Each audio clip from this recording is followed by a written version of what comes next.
¿Qué tal? ¿Cómo les va? Bienvenidos a la información. Comenzamos una nueva entrega de BTV Noticias en su edición central de miércoles. ¿Cómo le va, Stephanie Lai? ¿Qué tal? Muy buenas tardes, buen miércoles para todos. Otra fría jornada. Y bueno, nos aproximamos al inicio del invierno calendario, el invierno climatológico, ya nos dijo el profe Serra. Ya empezó. Que ya empezó y se nota. La verdad que se nota. También nos aproximamos a que los días empiecen a ser, por lo menos a minutito, un poquito más largos, ¿no? Sí.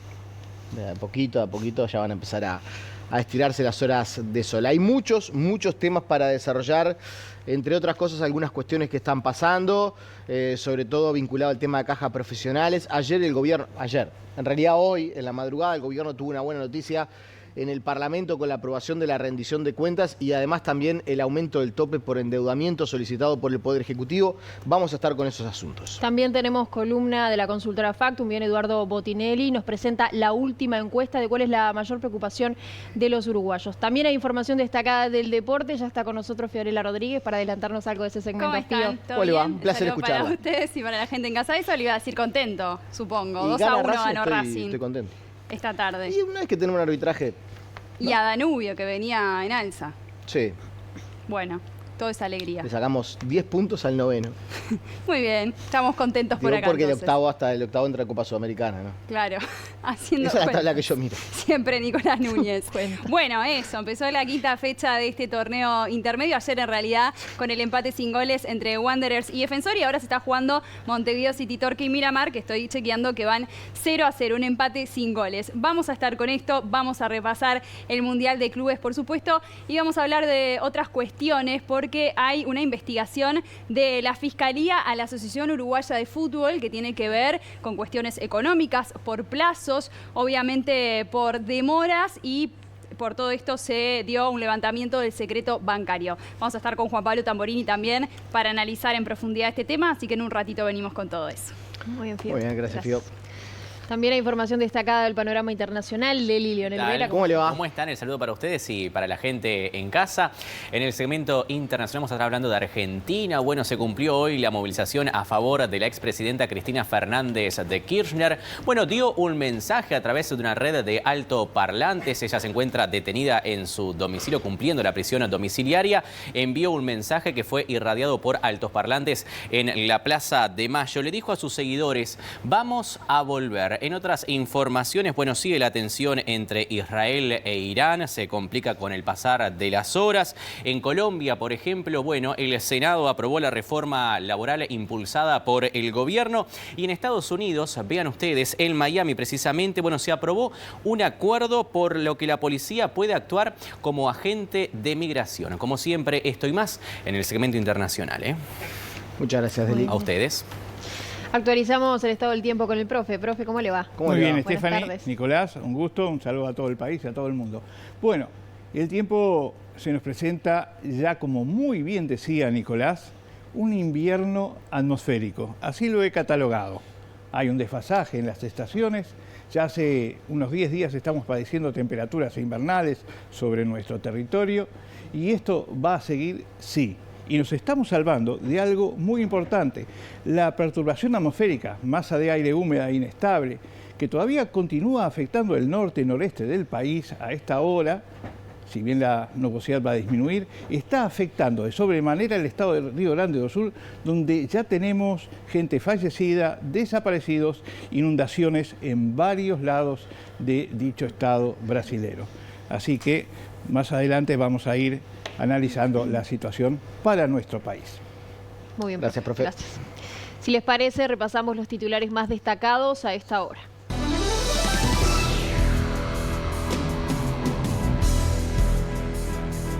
El ministro de Economía, Gabriel Ordóñez, se reunió con senadores de la oposición. El tema a tratar fue el de la caja de profesionales, móvil en vivo de Lucía Bettencourt.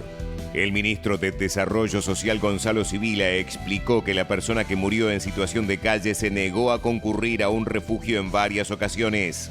Eduardo Botinelli, director de la consultora Factum, presenta los resultados de la encuesta sobre las principales preocupaciones de la población en nuestro país. El Ministerio de Defensa Nacional evalúa enviar un representante permanente a Vigo, España, para supervisar la construcción de las patrullas oceánicas.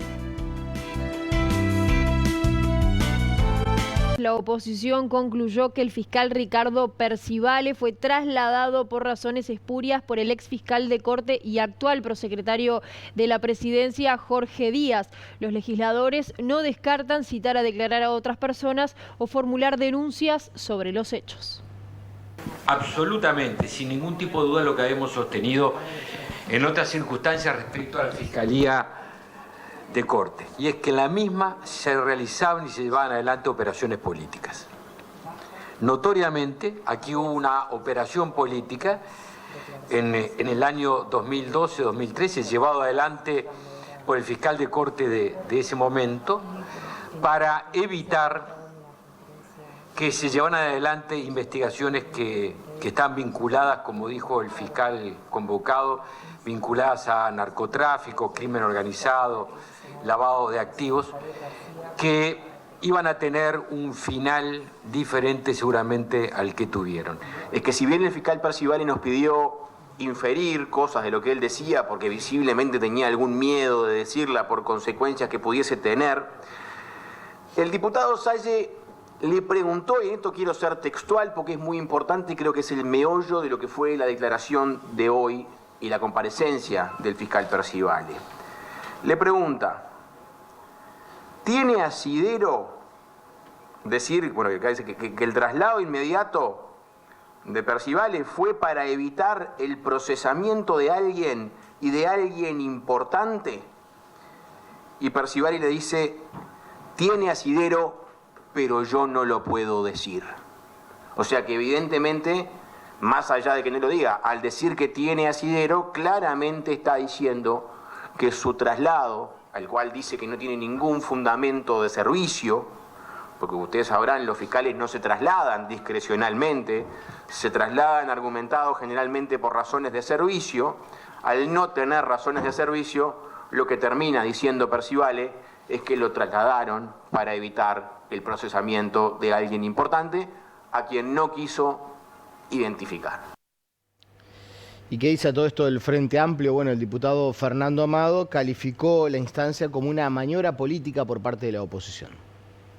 Venir en este ámbito a dar su opinión, que es la misma que expresó en la radio, que son simplemente opiniones personales, subjetivas, y que en el marco de la comisión y de las preguntas de los distintos diputados y senadores quedó claro. Tenemos absoluta confianza en un fiscal íntegro, un fiscal claro, contundente, que sobre todo deja claro también que la instancia de hoy terminó constituyendo una maniobra política para tratar de politizar un ámbito que no debe politizarse, y realmente hay que ser muy responsables del sistema político, desde los partidos políticos y de este Parlamento, cuando citamos a fiscales para tratar de sacar de contexto una frase en el medio de una entrevista larga, una larga entrevista en el streaming al hueso,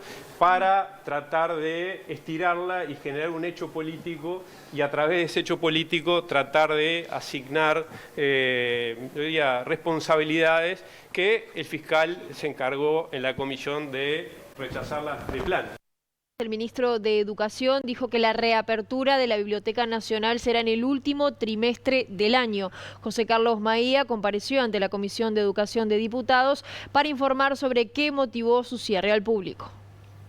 Reafirmamos lo que dijimos públicamente, que la enorme mayoría del servicio que habitualmente da la Biblioteca Nacional se cumple en forma ininterrumpida, incluso desde el 26 de mayo en adelante.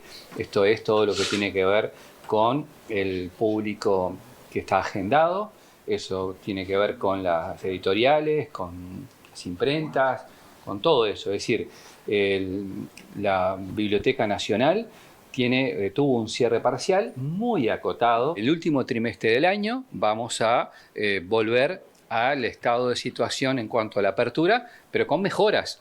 Porque, a ver, el 1 de marzo no empezaron el piso que tenía problemas, las puertas de emergencia que estaban bloqueadas, ni el estado del acervo cultural, ni el estado del mantenimiento de las colecciones que había, ni la falta de funcionarios. Eso no empezó el 1 de marzo. Eso viene de un largo periodo que nosotros nos tocó administrar ahora.